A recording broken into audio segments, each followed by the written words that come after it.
just was on my honeymoon. I'm back. I'm ready to start kicking butt with a new podcast segment.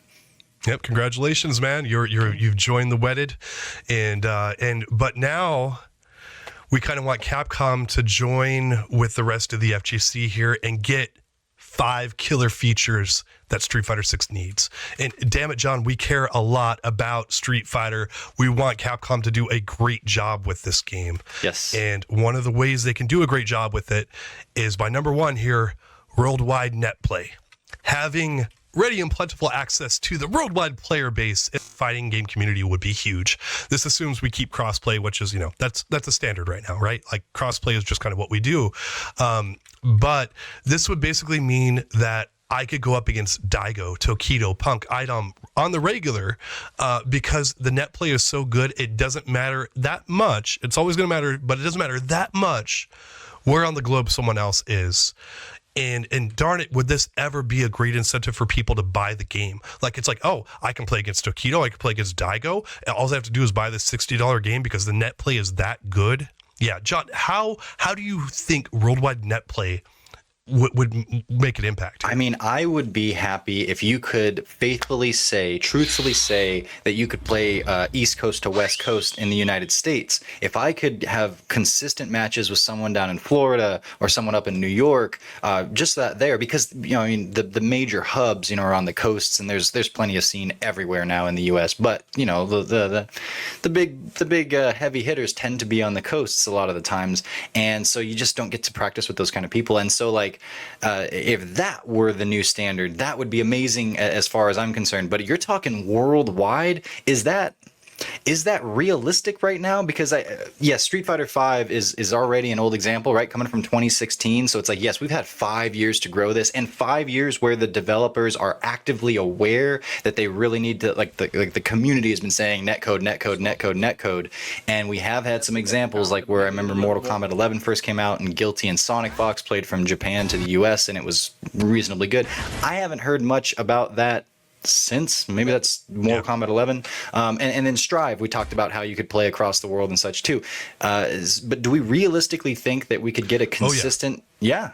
Oh, right, yeah. No. The thing about it is, Anton, right after I got done playing him in the CPT tournament the other day, he went on and played Gonzo from Japan. The Japanese birdie player who also knocked me out of Capcom Cup with great irony. But that's West Coast US to Japan, and I'm pretty sure that both guys are probably on fiber internet, but the connection looked great. This is with Street 5 netcode. It's already possible if your connection is good enough. So there is a caveat of that. Like, not everyone's connection is going to hold up with this. If your connection sucks and you're playing on Wi-Fi and whatever, you're probably still going to be stuck to your region. But if you have a good enough connection, I think this is entirely viable, and especially if Capcom beefs up the netcode where this is the goal. This should be the goal where it's like, no, let's get the entire player base. If your connection is like an A or a B plus or something like that, you can play worldwide. If they do that, I don't know that you could slap a sticker on the box that says can play with anyone in the world, because that is a tall order. And but if that metaphorically was there, if the community felt like that was part of the package, oh my gosh. Yeah, that's what we're hoping for. So, moving on here, number 2, cooperative modes. Fighting games are all about kicking the crap out of your friends and enemies. We know this well, John. It's all about, I want to beat you up. That's what I want to do. But you know what would be nice? To have the option to actually team up with you as well. The latest Street Fighter games have all featured super strong boss characters like Shinakuma, Shadow Lady Chun-Li, all that kind of stuff. But having the ability to team up with you and go after those characters where it's 2-on-1 or something like that would just be so much fun. And dramatic battle, that was a part of the Street Fighter Alpha games. And even when my friends couldn't compete with me, they would still want to go and beat up Bison with me and stuff. That was still a fun way of doing things. It was in Cross Tekken too, right? Where you could just do party mode, chaos lanes mode. There's so much stuff there that just makes it fun that we just don't have. And look at all the games, the plethora of games out there that do cooperative modes and stuff. And they're a lot of fun to play. It's just fun to team up. We play Left 4 Dead here on the Event Hubs team. game. Like that's one of the things we do. And anyway, so like it's so compelling. But John, like from a casual perspective, from people yeah, like this is all casual to me, and I think it's very valid. Absolutely, it's been a big point. Obviously, if you've been in the FGC for more than 20 minutes, you've probably heard about the divide between the casual and the competitive audiences, and what goes into a game when the developers are trying to like, well, we need to make this more accessible, and they've tried to do so by dumbing things down, making things easier to play, and I widely or very strongly think that that's just not the way to go about it. You are dipping in and taking out of the magic that is fighting games when you do something like that. Don't do it that way. But something like this, where it might just be really freaking fun to go fight Akuma, who has extra life and does, it's just season 2 Akuma or whatever with V-Trigger, and with a buddy, they did that in Alpha 2, right? Like, we're not Alpha 2 necessarily. Alpha 1, 2, and 3, all depending on the game you played, they all had dramatic battles in there where you could team up. Yeah, and like kind of reminiscent of the Street Fighter movie where Ryu and Ken take on Bison together. Spoilers. That could be a ton of fun, and that's the kind of place, one of a few kind of places where I say this is where you rope the casual crowd in. So yeah, absolutely. Is it a main thing for me? It's like, no. I mean, I might do this once or twice, but I can see the value of it. And it's like, you're trying to get people from all over the place to come in and play this game. It's more of like a party mode or whatever. Hey, you need some party mode aspects, and this sounds like it could be something. I mean, we've seen it be something that's really fun before in the past. Yeah, for sure, bring it back. Yeah, and you could tie in stuff like the survival mode items that we have, like, that boost your health or boost your, like, whatever. And then you could actually have some Marvel vs. Capcom style bosses, like, where, like a Mecha Bison or whatever, it takes up half the screen. Yeah, it doesn't make any darn sense, like, for normal gameplay, but for a co-op mode and just having a little bit of extra bells and whistles in there for people to play with it, it's perfect. Wow. So, all right, so moving on, number 3, an amazing story mode. AAA fighting games that do not tell a resounding tale like of just magnificence and like whatever.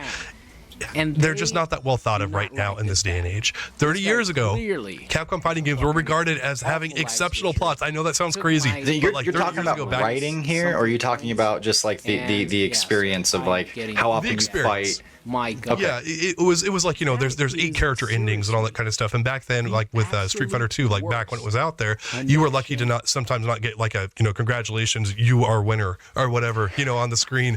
Like that was back in that era. And, so people actually thought really well of Street Fighter 2's multiple endings and stuff. Like they put a lot of effort into it comparatively to other games.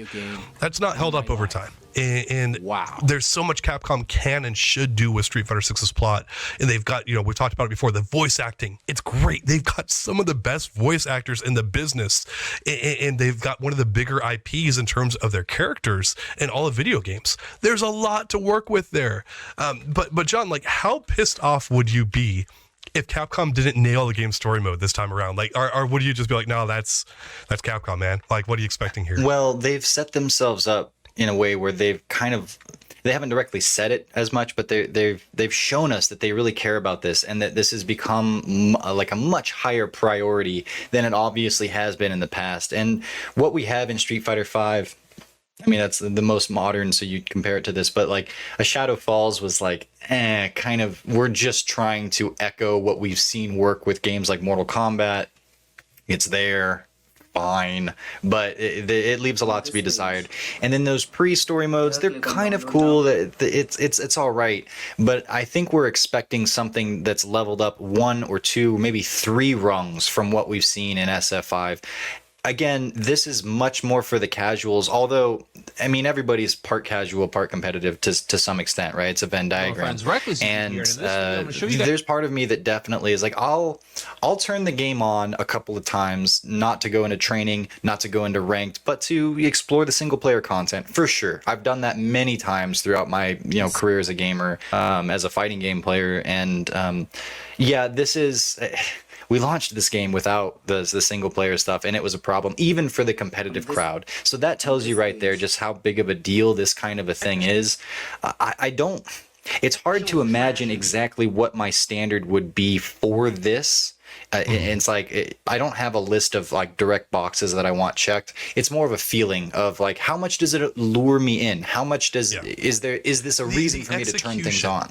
The execution is so important here. There's not like a list of like, I can throw out stuff like, Akuma murdering Goku to sleep. That would be great to see. I know it's ridiculous, but I want to see it executed well. Ryu giving Sagat a scar. You could go and do so much stuff with that, but if it's like, a still panel and Ryu's got this dumb look on his face because Capcom gave the artist 5 minutes to draw it, which certainly would never happen. But anyway, we'll have to make it. What if that was what if that were like a mini game where like you're in the Ryu and Sagat storyline, and then suddenly you have to like mash A, mash B to like give him his scar, and if you don't, it takes you on some different tangent, and it's like it's a little bit goofy, but just thinking about that, I'm intrigued. I'm like, what happens if you don't? Where does it go? Like, what happens if you do? So there's a lot more that they could be adding to their experience through the story mode. I think that's a well that has not been dug down deep enough into and has not been used enough. And so to see them do that now would be, the sky's the limit, man. Oh, this is a great collection. This is some of the biggest. This is it's like Mario defeating Bowser like off screen. That like doesn't happen, right? But like some of the most iconic moments in Street Fighter history all happened off screen. We've never seen them before in game, like properly. And it's like, okay, just do that. Like all the stuff we've heard about that happened off camera, just do it. Like and let us see it for the first time and do it well. Like that's a really important part of it. Do it well. Don't just you can. Oh my god. Dude, even if it wasn't part of like a big main storyline, but maybe like as bonus content after you beat arcade mode or something, you can go to specific scenes in the Street Fighter story. So like when Sagat gets his scar, when Go gets killed, Go Tetsu, something like that. Just all of these moments that we've heard about, we've talked about, finally figuring out how Blanca actually becomes Blanca, and and play through little 10-minute story versions or story snippets. That would be super cool too, even divorcing the actual main storyline. So again, I come from the perspective of being more on the competition side and hoping that the balance and things like that are working. But as we talk about it right now organically, I feel like the hair's standing up a little bit and excited to see what this could potentially be. So again, a very deep well that has not been dug into very far. Yeah, we'll cross our fingers here, but number 4. Oh, do you hear that? Oh, I hear something.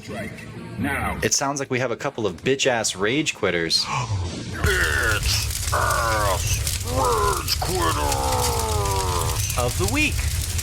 It's been a little while, but yes, yeah, I have 2 more. One of which I stumbled across today, and I was very sad about because, that was the second one though. First one is, I think he's been on the show before. Dragon Asmodeus, a Rashid player.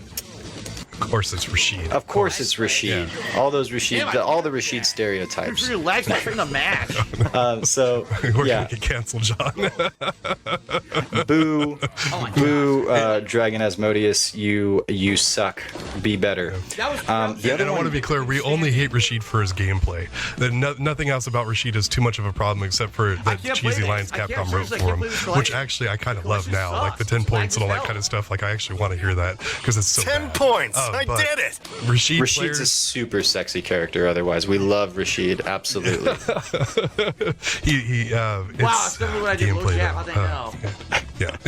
Anyway. Anyways, but not Dragon Asmodeus. He needs to figure some stuff out. The other one, the other bitchy assy rage quitter is a guy named or a girl named Angrod, Urian player. Okay, so I jumped on today. I hadn't played Street Fighter in like a week because I've been out, or maybe 2 weeks almost, and so I was getting back into the groove. And I had a 4-game win streak. First person I run into today, Angrod, this Urian player, and he breaks my streak. And sad, but fair enough. Okay, and then I beat him, and then I beat him again. And then play a few more matches, come back together. So now we have a little bit of history, right? And he beats me the first game, and then I beat him the second game, and then round goes to him, round goes to me, and we're back and forth, and we have this like we've never spoken to one another, but we've met each other and developed a relationship through our battles.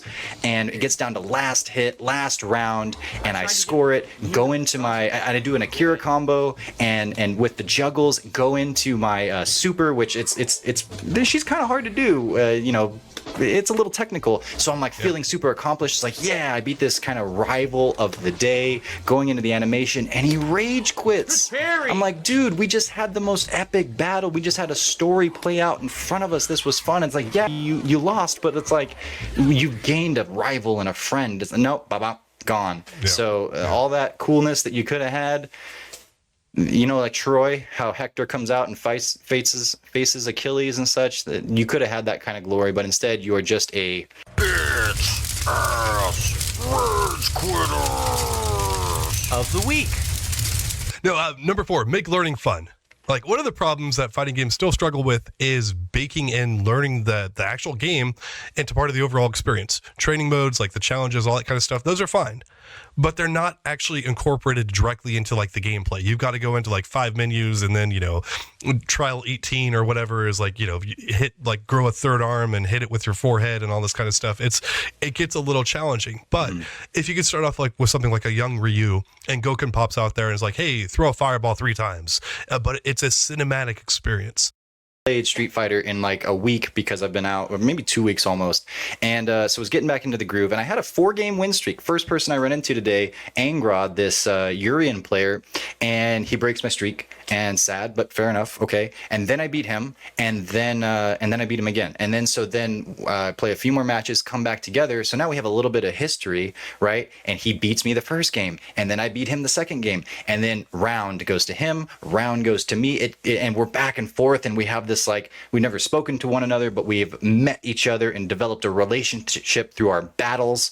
And it gets down to last hit, last round, and I score it, go into I do an Akira combo, and with the juggles go into my super, which she's kind of hard to do, you know, it's a little technical. So I'm like feeling super accomplished. It's like, yeah, I beat this kind of rival of the day going into the animation, and he rage quits.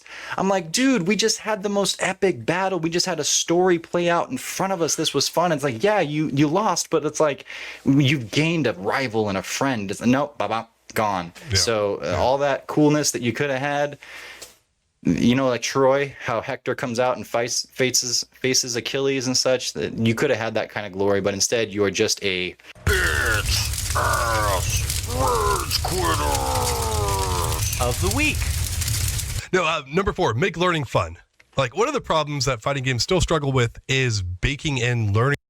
And, you know, the Street Fighter Assassin's Fist thing, they did that really well. It was cinematic. It was incredible. It's like, yeah, we know Ryu's going to throw a fireball, but the easy to put in there, right? Like now we have stuff like the frame advantage blue and red in the Street Fighter training, and it's great. And they've been advancing things along this with this sort of a thing.